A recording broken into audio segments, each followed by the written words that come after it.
These are made of steel, these old carriers out of these MGs. I've never seen this size MG. It's the same as a MGTC. But see what they've done. See the oil hole?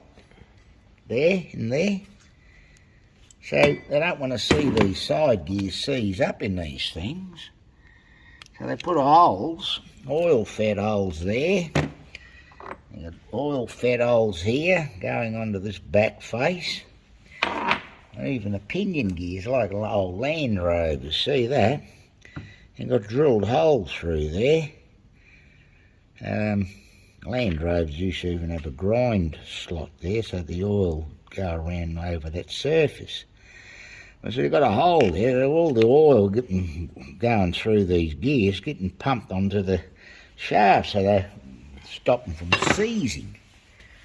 So that's how that bloody true track should have been made, with these exact things, holes like that, and slots where the CV shaft goes in. Could take a half an hour for splash lubrication to get around to the axle, which is very close to that shoulder because the seals are there on the independent Mercedes-Benz diff. Could take a half an hour for any oil to get up the bore. You've got a spiral going through there. Well, as long as these holes go into the spiral, you could just have two slots. And oil, that seizure wouldn't have happened the other week that we seen, you see. Mm-hmm. But, so anyway, so I just cleaned that out to make sure there was no old pieces of the bearing, because I think it's had the wrong bearing put in this thing. See that bearing? That's to take the radial load, which is up in here. So now, instead of having a ball bearing, you've got a roller bearing, like just like an XF Holden first diff made, XFs. They got rollers running directly up this end, and these are angular contact bearings. One of them's a special, been altered. There's a broken. See that slot there? That's floating there. That's only purely taking the end thrust, these two bearings, through a solid spacer system. So you've got to, we ground that into the bearing, and you've got to also grind that down, because, see, it's got clearance. That'll touch the other bearing, right? Like this one. Oh, that one's staggered as well. But anyway, the ones we bought, that was size to size there, so I put on the grind and ground 1/10 hour off it to create a clearance like it's got there, you see? See that clearance? Or else it'll start rubbing the face of the bearing. But anyway, this old diff was probably 75 years old. They don't want to see any seizures happen in their planetary system. That's why they milled that, slotted, that looks like a drill. You drilled that little end mill with a little tiny slot, isn't it?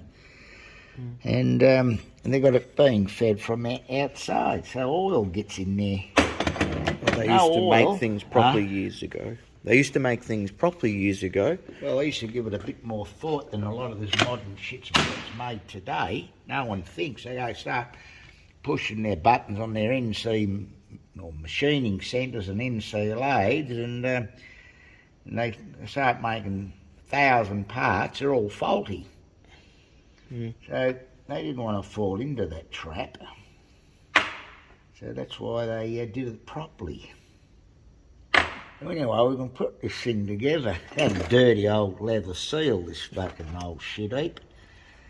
But, like that. That went there. I silver soldered that ring, bearing a seal be coming this morning. And there'll be an all conventional oil seal there. So we just got to face that. and bore it out to the 2 1/4. It's about 20 thou down at the moment. A conventional 3/8 seal will go in there. So it's all been modified, you see. So anyway, to stop any seizures, it's a good idea to stick a little bit of grease in these things, because that one spins around the other way. That one in that side. But yeah, so just pays to do a little bit of shit like that. Give it time to got no oil flats, as I said. So anyway, that'll do. That there. Doesn't have to have any backlash, this old diff.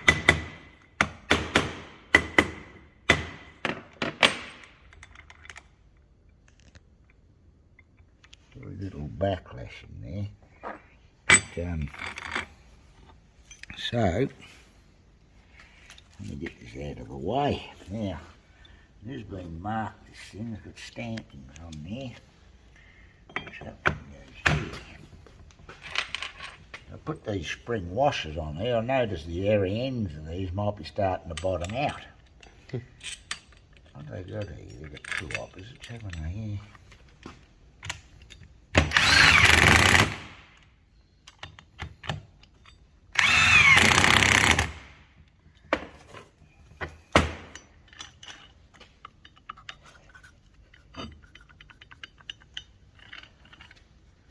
Bad. Good idea to check and see whether this is running true and square before we go bolting crown wheels on and finding out later, because you've got to start putting everything apart again then if you don't. Here they come. That's them. Well, the diff has a dipstick. Is it a dipstick? Brass dipstick. Okay. I'll just pause this and go see who that is. That's a good idea.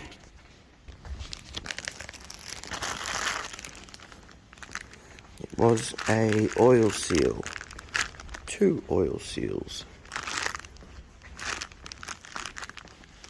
Bearing wholesalers with a couple of oil seals. The oil seal for this diff. See? I'm just going to quickly grab this coffee she's made for me. I'll be back. There, one power sideways there.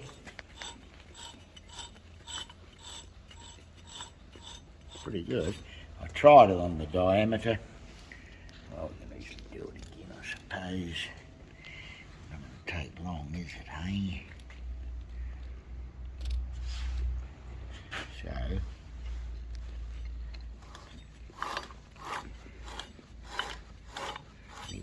out there too, you see.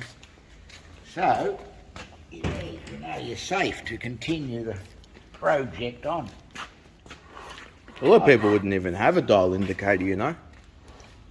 They wouldn't even know what it does. No, that's right.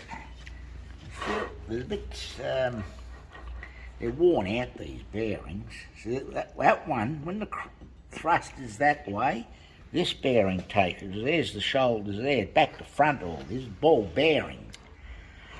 Angular contact ball bearing. So that one that takes more radial load, doesn't take any thrust at all, that bearing, because it's back to front. That bearing is that one, see that?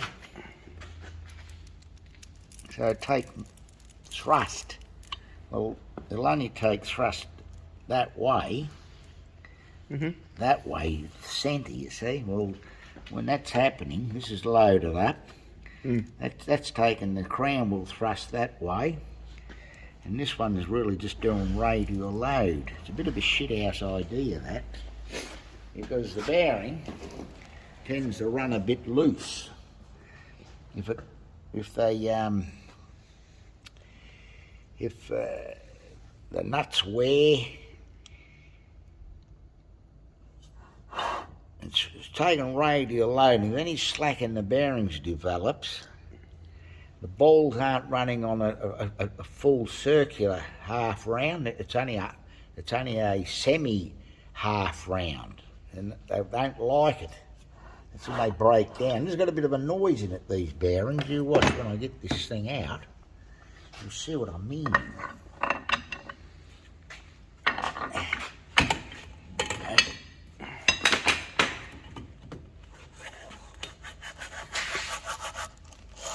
You feel it's rough.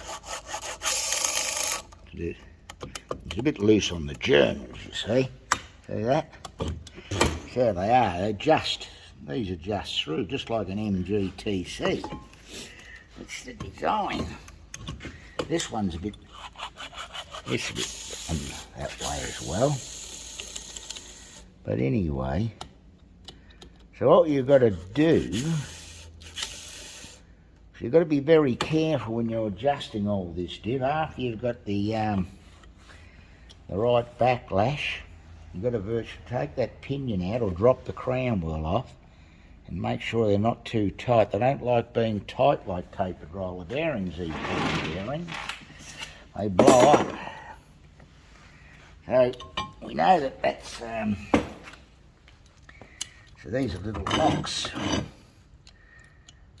Go into keyways. There's a key here where that anti-rotational washer is.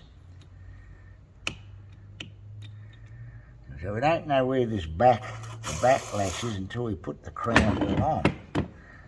But anyway, we can at least bolt it all together. Get this out of the vise. So what you've got to do is send that. Okay, I'll stop the video now, yeah? That's right.